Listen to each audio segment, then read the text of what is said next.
Cool. Why don't we go ahead and get started? Thank you all so much for being here. This is our biggest benchmarks event ever. Very excited to get started and to have you all here. My name is Meera Patel. I run revenue and operations for Raisley and its sister companies, Aplos and Keela. Very excited to be here today with Jordan. Hi, I'm Jordan. I've been with Raisley for the past 4 years, leading all things customer. Yeah, I'm very excited. This is the first year they've trusted me with a webinar, so it's fun to be on here with all of you. Before we begin, I want to take a moment to honor the First Nations peoples of all lands and waters around the world. I'm calling in from Ugamba country. I pay my respects to their elders, past and present, and extend that respect to all First Nations people joining us today. For those of you who are new to us, let me quickly introduce our family of tools. Most of you, I'm sure, are very familiar with Raisley. At Raisley, we specialize in high-performing digital fundraising campaigns. We also have Keela and Aplos here. So Keela offers smart donor management tools to build long-term donor relationships. And Aplos provides true fund accounting for nonprofits that are often based in the US. With the three coming together, we're building an integrated suite across the three most common and essential technologies that nonprofits use every day. So very excited to be diving in here.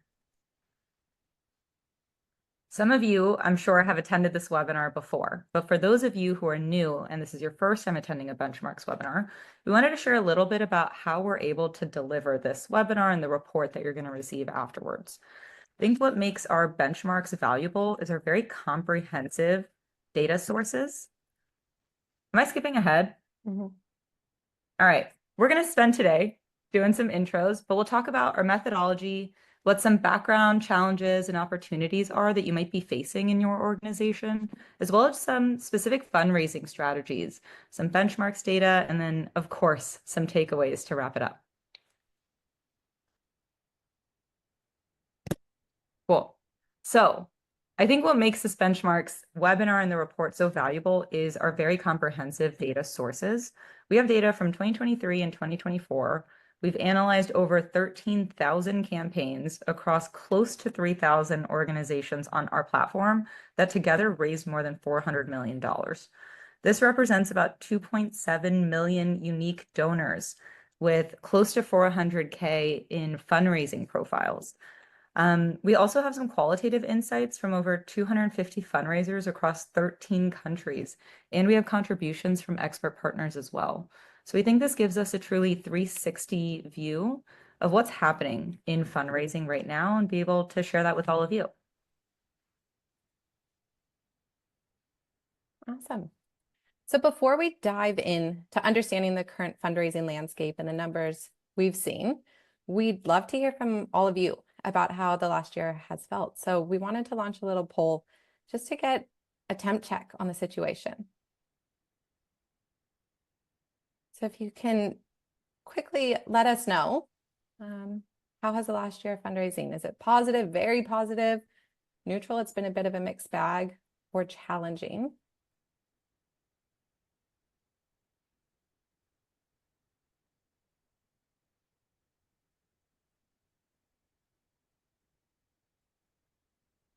Where do we see? I don't see the result.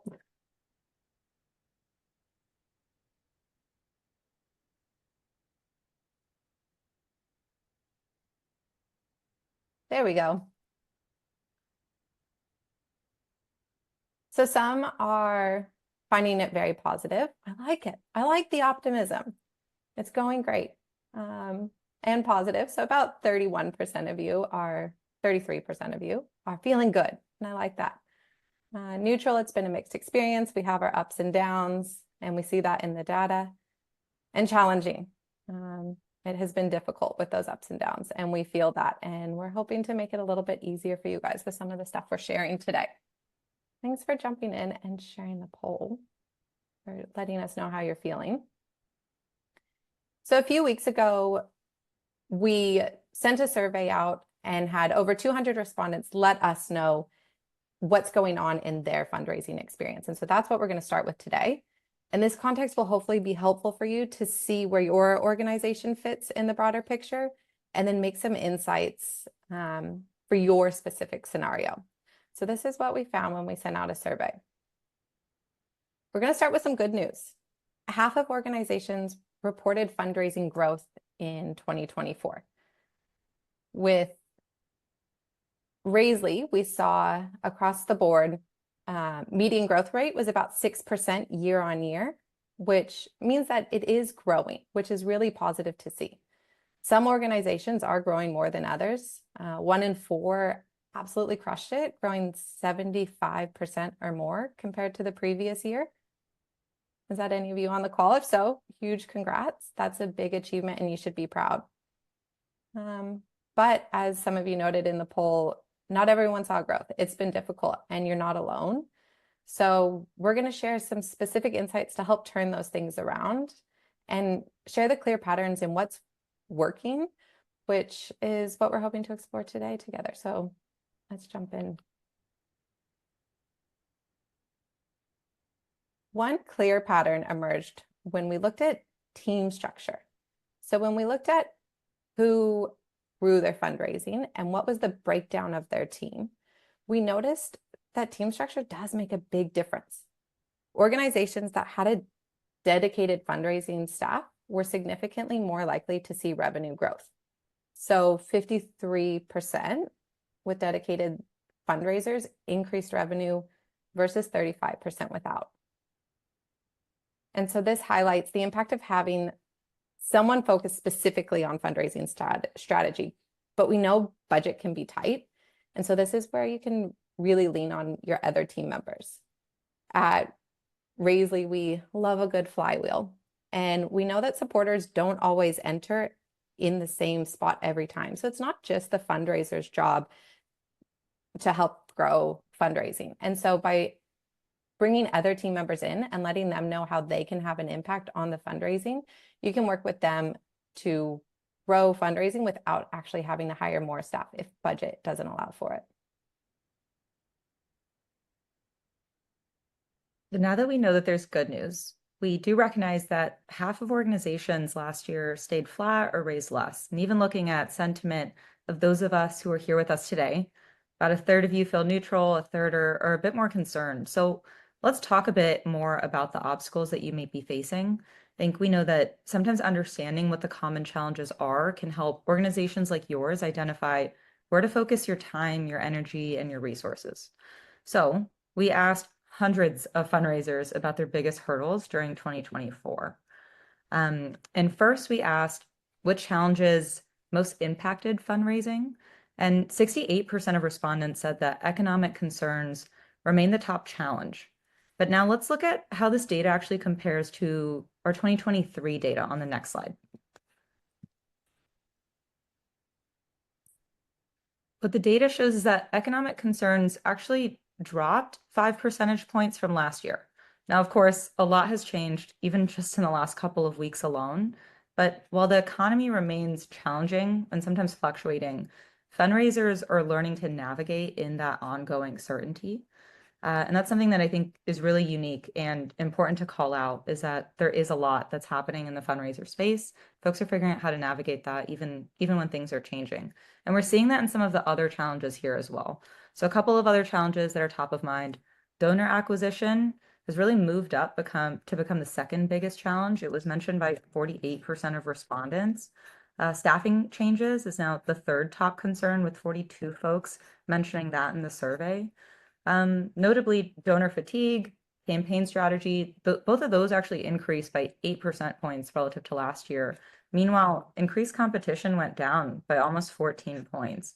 And there's a lot that we're seeing here and how things have shifted from 2023 to 2024. But I'm curious if this resonates with the challenges that y'all are facing. I think we want to open up another quick poll to see how this resonates with everybody who's on the webinar with us now. So I'll give everyone maybe a couple of seconds to take a look at the chart, see if this resonates. Does this land with where your organization's at? Similar challenges still, similar patterns looking at this year over year?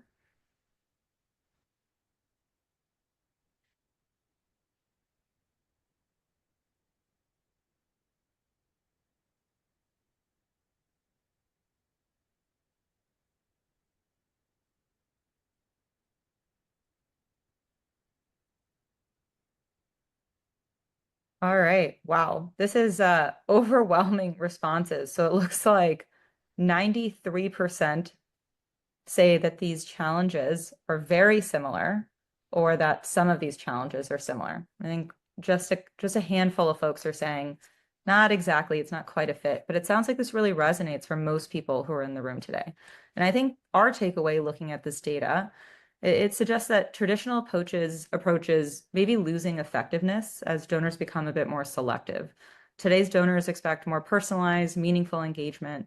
They want to feel genuinely connected to your cause. So what can we do about that? We all read the headlines about what isn't going well in the economy. It can be scary at times. I think Meredith here from Homemade Digital raises an important question that we think is worth asking. What metrics are you seeing that make you think there's a negative economic impact? Your economic impact on your fundraising program might differ from what the news suggests at times. And I think our advice is trust your data, not just the general headlines. When we look at year-over-year fundraising, we've seen that increase for half of organizations. We've seen it even remain steady for another quarter of organizations. So I think there's a lot of stability that remains and people still care and they're still giving. And I think that's kind of our takeaway. So trust your data. Look at things like your average donation size, your retention rates, your regular giving and churn. Your organization might be more resilient than you expect, but either way, we have a lot more coming in this webinar on tips, tools, and strategies that we're excited to share. All right. So we've looked at some of the challenges, but where are the bright spots? Let's dive into some of the opportunities and explore where organizations are finding success in this environment.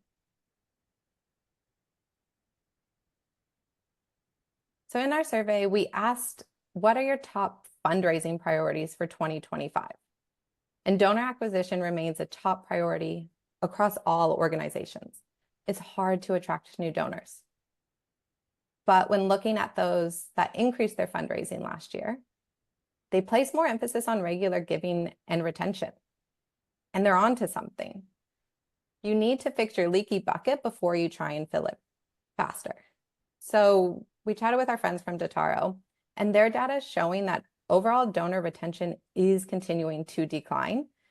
Typical nonprofits around the globe retained about 57% of donors annually.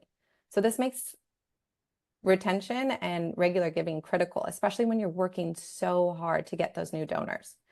And Dotaro also shows that the lifetime value of a regular donor is 5.5 times higher than donors that give single gifts only, even if that donor is giving single gifts multiple times. So all the more reason to have regular giving as a top priority in 2025. And while retention is a top priority, it's not an easy solve. Katrina from Dotaro highlights why retention is a challenge right now.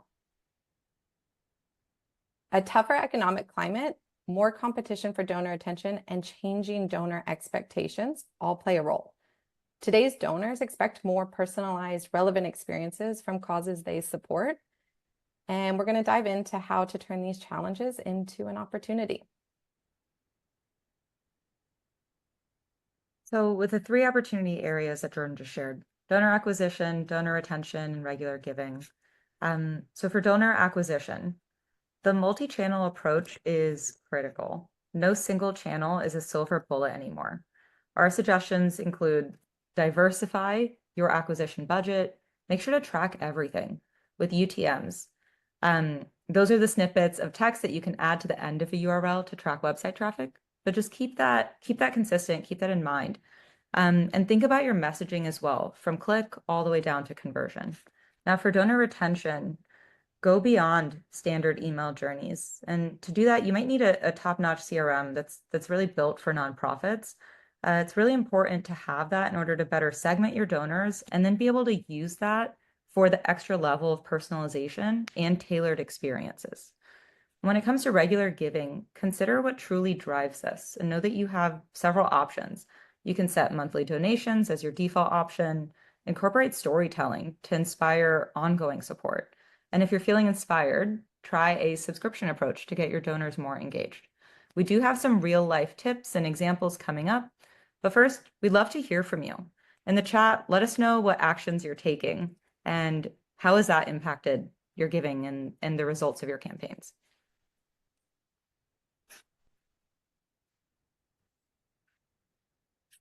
If anyone has anything that's really helped with donor acquisition, donor retention, regular giving, if you actually tried anything that we have on the slide or we've talked about, it'd be really helpful to hear. I'm sure folks would love to learn from each other while we're in the space together. Storytelling. Mm-hmm. Yeah. And there's so much with the personalized journeys with storytelling. Fundraisers are extremely creative. I feel like all marketers could learn from fundraisers. Yeah, definitely. Cool. Well, we have a couple of exciting examples to share as well. I know folks are still trickling in ideas. Folks love to hear from each other. So I love that we have this amount of engagement in the chat. Thank you all. But let's go to the next slide. We got a couple of examples for you as well. So Jack from Call to Action Group shares, if you've noticed retention slipping and acquisition declining, it's time to take action. Turn on the regular giving upsell on every donation form. For if you're a Raisely customer, it's really simple to do this. It's just as easy as checking a box in your Raisely settings. But when you pair this with clear messaging, the storytelling component we just talked about, and the monthly impact that this can have, it creates a really simple pathway to sustainable revenue. Now, I also want to take a look at Forever Project's approach to regular giving for inspiration. So they've made monthly donations their primary ask, and they've actually framed it like a subscription. So it very clearly shows the impact of a donor's contributions over a year. And this ends up making a really compelling value proposition that makes regular giving the most compelling choice. And we live in a subscription society. Everything is offered to us as a service, it feels like at times. But I think what that's done is also normalize this for people. People are used to making monthly payments for things that they either find value in or that they find meaning in. So being able to frame regular donations like subscribing to a cause and then highlighting the tangible impact that it's going to have, like the Forever Projects team has done, it can be a really big opportunity and a big unlock. I love that. I have a lot of subscriptions going. So why not add some more? We're going to switch gears to tech trends. We asked what emerging technologies or trends do you see as the biggest opportunity for digital fundraising? And not surprising, probably, AI has emerged as the clear frontrunner. And this we didn't prompt. People filled it in. It was a blank question. And AI across the board came out as a clear front runner with 47% of people mentioning it as a huge opportunity. This was mentioned along with better tools and better journeys. AI has definitely come a long way. It's crazy in the last year, just thinking about how far it's come for everyday users. It's moved from a robot that you see in a movie to an everyday tool that's delivering results. We probably should have done a poll to understand how you're all using AI. But we heard from some of our partners about how they're using AI in the work that they're doing. Homemade Digital has found that AI-driven SMS gets optimal deliverability. And the fundraising agency shared with us a funny story where they were being accused of using an AI-generated image on an ad, which wasn't. So they went ahead and cleverly labeled it not AI-generated, and it actually improved ad performance. So as the technology keeps advancing, it's up to us to decide where does AI help and where do we still need the human touch?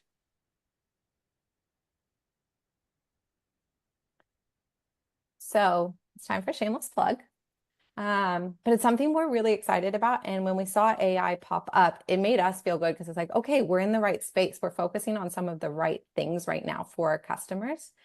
So we wanted to share a bit about how Raisely and Keela are incorporating AI into our tools. So it's not something you have to think about. It can be daunting to keep up with it. So two things we're doing at Raisely. Well, one thing at Raisely, one thing at Keela. At Raisely, we have intelligent amounts. So this is a new feature in the last few months that optimizes donation forms, and it displays effective suggested amounts based on real-time data while your campaign is running. We know a lot of you are in there editing amounts, trying for the best, A/B testing, but this saves a lot of the work for you. So we're really excited about how we're using machine learning for that. And with Keela, Keela's contact insights identifies your most valuable donors and those most likely to give. So Raisley knows how much to ask for, and Keela knows who to ask from and when.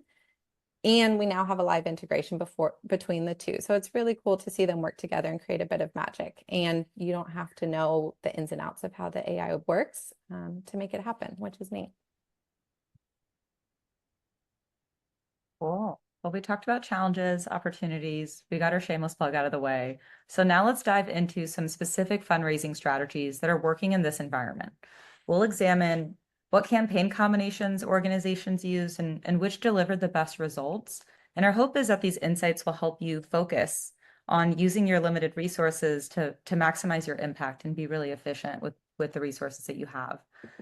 So we asked which fundraising strategies organizations are using. And then here's what we saw. I think majority of organizations leverage the core fundraising stack: appeals, regular giving, and giving days. These approaches form the foundation for most fundraising programs. So I think this is our last poll, but we'd love to hear from you. Which strategies are you wanting to lean into this year? And as you look at 2025, which of these resonate? Where do you think you'll spend more time?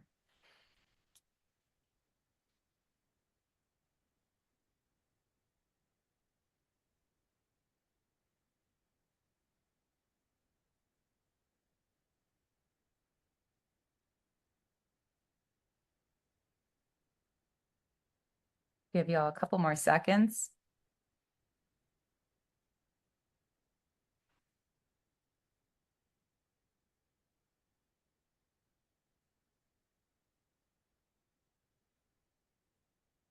Okay. All right. Pretty diverse split, which is fantastic because that was going to be my next point. But we have about 66% said regular giving, close to half fundraising appeals. And then very soon after that, peer-to-peer matched giving. Then we got giving days and DIY fundraising. So I'm seeing a lot of diversification, which is great because I think that was going to be my next point, is that while specific strategies are important, and we will share which strategies folks have found to be the most effective ones in a couple of slides, we also just wanted to call out that diversification also matters. Organizations using multiple strategies tend to see better overall results, which is what we'll start to dive into next. So we wanted to understand what % of organizations are using more than one approach, how many approaches. We found that about half of organizations combine between 4 to 6 different fundraising approaches, while 10% go all in and they experiment with everything. So where's the sweet spot in all of this? And I think our advice on that is focused enough to execute really well, but diverse enough to reach different donor segments. Great. So we're going to look at the data Meera just shared, but from a different angle. When looking at the campaigns organizations are running, 76% of organizations from our survey, and kind of similarly to what we just saw in the poll right now, organizations are using both fundraising appeals and regular giving programs as the foundation for their fundraising. And then about 52% are adding giving days onto that to complete this kind of core fundraising stack, which we've had a hunch about, but the data has really shown us this year, which we're really excited about. But beyond that, we have the additional pieces that you can add on. So the DIY fundraising, the peer-to-peer and in-person ticketed events are the most common add-ons that really give you a holistic fundraising strategy. And it's so much more opportunity to engage with your donors. One thing we also saw last year with giving days and appeals, we started doing Giving Tuesday in Australia last year. And there was a lot of fear around cannibalization. If I run this giving day, is it going to impact my end of year appeal? And it didn't. People were giving then and giving again, and you're reaching new audiences. And so having all of these opportunities for your donors to give, we've seen a lot of success with. And while 76% of organizations are using regular giving and appeals, not everyone combines those opportunities. And Clark Vincent, one of our partners from the fundraising agency, he highlights the importance of combining regular giving and appeals. He says, we almost always include regular giving as the primary proposition in an appeal. Otherwise, the economics just don't work. So focusing on regular giving can dramatically improve campaign ROI, or return on investment, if second gift rates for one-time donors are typically low for your organization.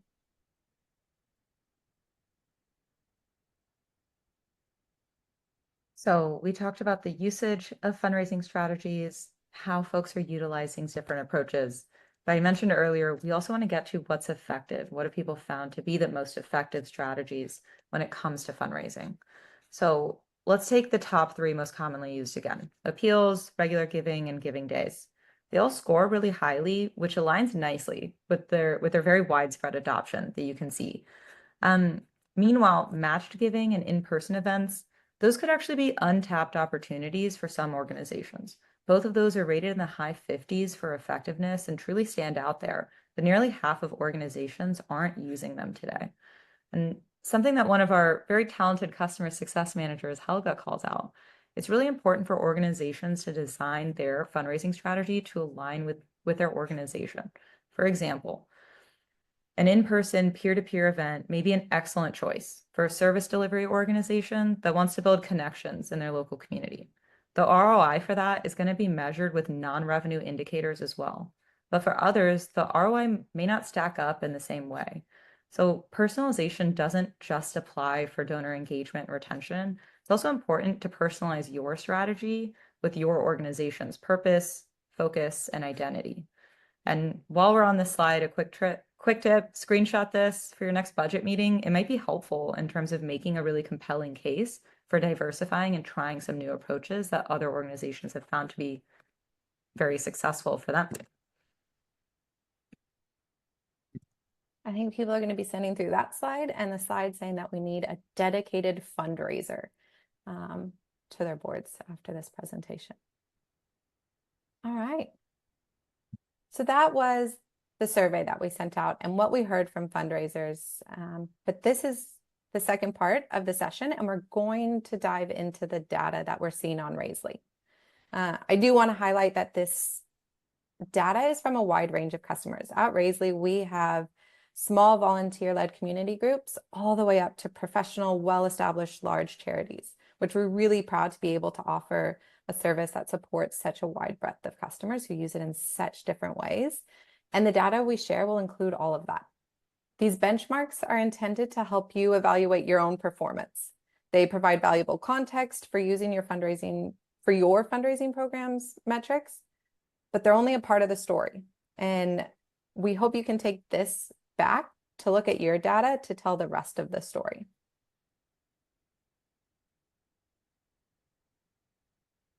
All right, we're going to start with average donation amounts for one-off donations. This is across all campaign types. We'll break it down a little bit more on the next slide. But what we saw is the average one-time donation increased 8% from $110 in 2023 to $119 in 2024. This follows a 10% increase the previous year, suggesting a continued upward trend. But one thing that's not continually going upwards is the common donation amount. The most common donation amount is $50, and it's been $50 since 2021. So I think every year that we've done this presentation, that remains the same. So what that means is, why is the average donation amount going up, but the most common amount staying the same? What we're seeing is that larger gifts are pulling that average up.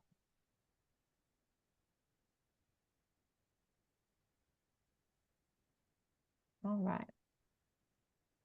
Let's look at the average donation amounts by campaign type. So we'll break it down a little bit more. So down at the bottom, we see $50 is the most common fundraising amount across the board. But the average donation is growing across almost all campaign types from 2023 to 2024. When we break it down, donation forms, the ones embedded on your website, they lead the pack at $175. appeals at $140, ticketed events at $110, and then peer-to-peer is still holding steady around that $80. And this information can be useful if you want to optimize your asks. When optimizing your donation amounts, you have two powerful approaches to consider. For general audiences, as we mentioned earlier on Raisely, we have the ability to turn on intelligent amounts. So our AI is continuously learning and optimizing while your campaign is running and offering suggested amounts for each visitor. So you don't have to worry about it. But if you know your audience well, which a lot of you do, don't miss the opportunity to tailor your asks to their giving potential. Especially for major donors, you're able to leverage donor insights and personalized URLs, or pearls as we like to call them, to ask for the right amount every time. So you don't want to miss out. If you know that these are big givers, ask for it, make it personalized. Now that we've covered donation benchmarks, we want to focus on fundraising appeals, which remains the backbone of a lot of fundraising strategies. So we wanted to understand donation share a little bit more deeply in 2024. And it turns out that the top 5% of transactions make up for 51% of total fundraising for appeals. In fact, donations above $50 account for 83% of total appeal fundraising, even though those donations are only 35% of all transactions. And this dramatically illustrates the importance of a couple of things. A, the importance of cultivating larger donors, and then B, not being afraid to ask for bigger gifts, like Jordan just mentioned, one slide ago. And while every donation matters, the reality is that for most organizations, attracting and then retaining those larger donors with that personalization that we've been talking about, it can really transform your bottom line. So let's now talk a little bit about where some of that appeal traffic actually comes from. Typical appeal campaigns receive about 40 new visitors per day. This is only a slight increase from 2023, but we are seeing some interesting shifts in traffic sources for appeal campaigns. So Google Performance Max tends to be called out as a growing opportunity from our expert partners, but it turns out in the survey we found that Google search traffic has actually declined a bit when we look at that comparison from 2023 to 2024. But on the other hand, other sources have become a lot stronger. So things like direct mail, Facebook, and email have all gotten much stronger when we looked at that year-over-year comparison. And on the next slide, I have a quote from Jack that says, "The days of chucking 90% of your budget in Meta are behind us now." So today, a successful channel strategy integrates multiple touch points across the donor journey, but that includes things like email and SMS for warm supporters and branded search for familiar audiences, but also non-branded search for folks who are more cause-based, and it helps you diversify when it comes to social media as well. So having an integrated approach connects with potential donors wherever they are in that journey. And with the shift in appeal traffic, we also saw a shift in appeal campaign trajectory. So appeals in 2024 raised funds significantly faster than they did in 2023. The median campaigns reached 75% of their goal by week 4, which is a full 2 weeks earlier than they did last year. This suggests that shorter, more focused appeals with clear urgency are more effective in the long run. So let's talk a little bit about the how. There's 3 key factors that multiply appeal performance. So the first one is matched giving. Matched giving increases fundraising by 3.7x. And on the next slide, I have a quote here from Meredith at Homemade Digital, who emphasizes matched giving really answers the crucial question, why give now? And that's how we get to the results that we were just talking about on the next slide. The second factor here is regular giving. So being able to incorporate regular giving options doubles appeal fundraising on average, which is a great sign. On the next slide here, we have Meredith back with us again to talk a little bit more deeply about this. So for giving days at 2x or 3x matches, of course, matches outperforms that one-to-one matching. But it's also important to clearly explain the impact that these funds are having in order to accelerate that growth. But for peer-to-peer, it's important to be careful with how often you are deploying the strategy. You want to avoid conditioning participants to wait for matches. And our advice is find the right balance for your specific campaign type and what's worked well for your organization. Do a little bit of that testing along the way as well. And now the third factor is having good donation forms. So at Raisley, and for those of you who have been a Raisley customer for some time, you would have experienced this. And for those who are new or maybe haven't used Raisley yet, you'll learn that we put a lot of effort into launching new donation forms that have been really successful with customers. We found that it increases fundraising volumes up to 60%. So now if you can take a much stronger donation form and a giving experience with regular giving and matched giving, but implementing all three factors together transforms results for organizations because they're now addressing different donor motivations.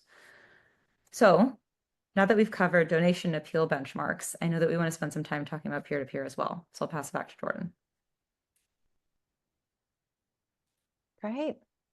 All right, we're on the home stretch now. We're going to jump into our final benchmark, everyone's favorite, peer-to-peer. Peer-to-peer fundraising presents unique challenges. I think we can all agree on that, but it offers unmatched engagement opportunities. So we're going to examine what's working in this space and how to optimize your approach. All right, let's break down peer-to-peer activation rates and fundraising per profile amounts. What we're seeing is while average fundraising per donation and profile activation rates remain stable at $81.76%, the amount raised per fundraiser has dropped. I wish I could see faces right now because I'm curious if there's nodding going on and what the reaction is to that. But is that what you're seeing and what you're feeling as well? We saw that it went from $308 in 2023 to $244 in 2024, which is about half of what fundraisers raised 2 years ago. We can't draw too many conclusions as we're looking at a wide scope of things, but peer-to-peer is a hard space to play for big and small, and it requires a lot of resources. So what we're finding is successful organizations are focusing on quality acquisition and engagement. They recruit truly qualified supporters, refine ad targeting, and invest in exceptional participant experiences and support. So by prioritizing the fundraiser quality over quantity, it drives better return on investment, that ROI metric we like to talk about. What are the donation amounts we're seeing in peer-to-peer? So only 3% of peer-to-peer donations exceed $250, compared to 18% for appeals. However, donations above $50 still comprise 80% of total peer-to-peer fundraising.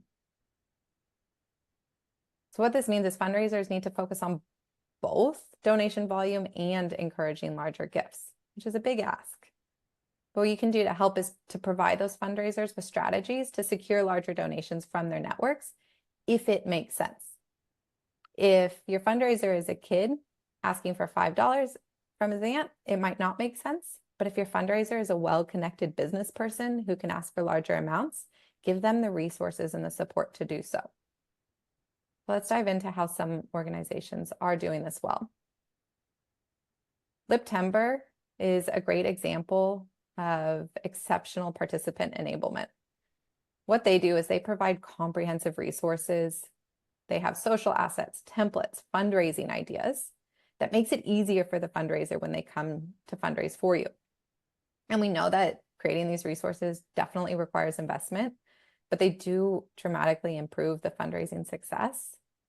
So it is worth the time and effort that you put into it. We also heard from Top Blokes. They saw significant improvement using highly personalized SMS journeys to guide and motivate fundraisers. I think I saw in the chat earlier someone asking about SMS in Raisley. It's not our strongest suit, but Keela for sure has it, and we're excited to see how we can partner with them to drive more SMS campaigns through their tools. But we've also seen success with approaches that focus on number of donations rather than goals. So instead of saying go out and raise $600, break it down into manageable steps. So the first step is to make a donation, now get 2 more, and then now that you're on a roll, get 2 more, and so forth. So it changes the goal from something that seems quite large to attainable. Oh yeah, I can go talk to these 2 people and I can go talk to these 2 people. So break it down for your audience as well. And don't underestimate the personal outreach. A quick phone call to fundraisers can make all the difference if you have capacity. And a lot of you are traditional fundraisers who've moved into the digital fundraising space. So I know you'll love the opportunity to get on the phone. All right. Finally, let's look at peer-to-peer traffic. So what we saw in 2024 is direct traffic and Instagram increased for peer-to-peer campaigns, while Facebook and Google decreased slightly. This reinforces peer-to-peer's value for brand awareness beyond just fundraising. So while it's a good opportunity to get the fundraising the dollars, it's an even better opportunity to get your brand out there. Social sharing exposes your campaign to audiences beyond your usual reach, and it ensures to do this, to have success in this, you need to focus on ensuring your campaigns are highly shareable across multiple platforms.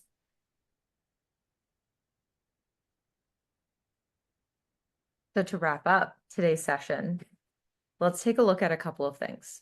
1 trend to watch, 1 question to ask yourself for your organization, and 1 action that you can take. So we'll start with an exciting trend to watch: creative subscription models for regular giving. Talked a little bit about this earlier, but innovative organizations offer cause-led products or experiences for monthly subscriptions. So you could check out a few examples. There's Mine's Pause Box, UNICEF's Paddington Postcards, Guide Dog's Good Dog. We have a number of examples to look at here, but these approaches particularly resonate with next-gen donors, age 25 to 44, and sometimes they require some investment, either in product development or some logistics, but they do offer a differentiated approach that can certainly maximize and accelerate the giving that is already happening today. Now, the question to ask, and you've heard Jordan and I talk about this a lot today already, but are you delivering a truly personalized donor experience? Donor disengagement isn't just a retention problem, it's also a relevance problem. Today's donors increasingly expect a level of personalization that they receive from commercial brands, and leading organizations adopt an audience-first approach using data and AI. They're able to create timely and meaningful experiences with the right message at the right time with the right ask. And if you were to take 1 action from today or 2, implement matched giving and regular giving options. Matched giving increases fundraising by 3.7x by creating urgency and amplifying impact. And regular giving doubles appeal fundraising by offering a sustainable support option. So combining these with your existing fundraising stack, these approaches end up creating a very powerful multiplier effect. And with this approach, donors are inspired, knowing that their impact will be doubled or tripled, and what the result is, what's happening as a result of that donation. So increasing their impact also leads to more stories for you to share back with them through those very personalized communications. It continues to strengthen this flywheel that keeps your organization going as you move on and continue to fundraise every year. Awesome. Now everyone has your homework. But as we wrap up today, I want to emphasize that there is truly no one-size-fits-all approach to fundraising success. So we don't want to prescribe exactly what you should do. Our goal today was just to share some insights that inspire reflection about your specific organization and donors. And we know that fundraising is challenging and donor fatigue is real, but you fundraisers are creative, and we hope that you leave the session today feeling inspired. So consider which of today's insights resonated most with you and think about how it might be adopted to your organization's reality. And if you're interested in exploring how Raisley or Keela can support your fundraising efforts, you can scan the QR code on the screen or click the link that our team is sharing in the chat. Our team would love to learn more about your specific situation and discuss how these tools might help you navigate some of the challenges and the opportunities that we talked about today. Thank you so much for joining us. We will be sending the recording and the slides to everybody who registered, and we can't wait to see what you accomplish in the year ahead. And we'll see you next year. Thank you, everyone.